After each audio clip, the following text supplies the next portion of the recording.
And dito po sa studio, para balitaan ko lang po sa inyo nangyayari, ang nakakascore pa lang ay ang cast na When I Met You in Tokyo with 58 points. Kaya ito na, oras na para humabol ang Team Beyond Beauty. Kaya Cassie and Patty, let's play round 2. Let's go. Come on. Pwede, pwede. Pwede, pwede. Good luck, Miss Patty. Cassie, ready? Top 5 answers are on the board. Magbigay ng dahilan kung bakit nasisibak sa trabaho ang empleyado. Nasisibak. What's nasisibak?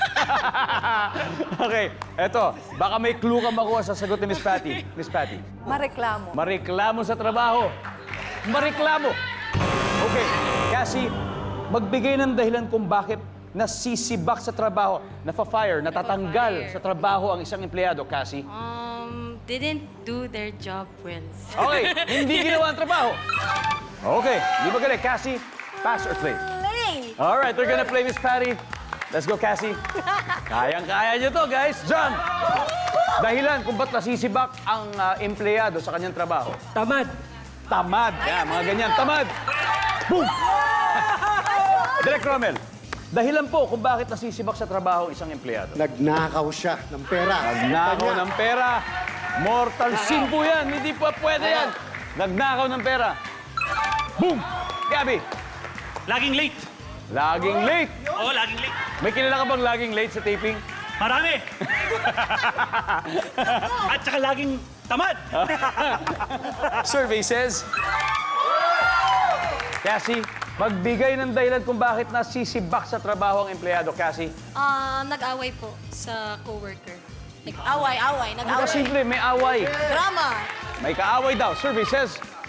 Wala. Meron ba? Still have 2 tries, John. Bigay ng dahilan kung bakit nasisibak sa trabaho ang isang empleyado.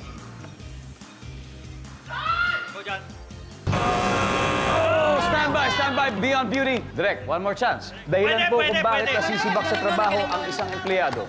Nakita, natutulog doon sa trabaho niya. Survey says...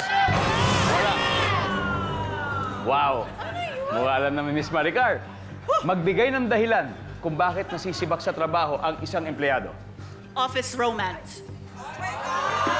Office. Romance. Ang meme. Chismosa. Chismis. Aha. Office romance, chismis. Miss Patty. Sinungaling. Sinungaling. Wow, 3 iba-ibang sagot, Miss Joyce. Paano mo lang to? pareho yung ano, no? Okay. Yung dalawa. So, I choose... I'll give you one last chance. Dahilan kung bakit nasisibak sa trabaho ang empleyado ay... Sinungaling. Sinungaling! Alright. Survey says...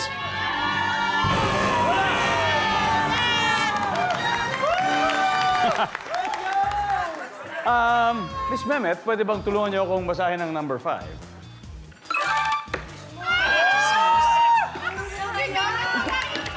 Pangalawang beses na. Anyway, panalo po ulit ang When I Met You in Tokyo. Grabe, naalala ko tuloy yung pera sa Japan.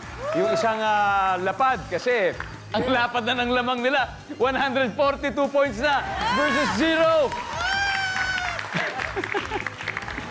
Pero kaya pa po. Kasi may 2 rounds pa po tayong natitira. Kayang-kaya pa natin yan. Kaya dyan lang po kayo. Magbabalik ang Family Feud.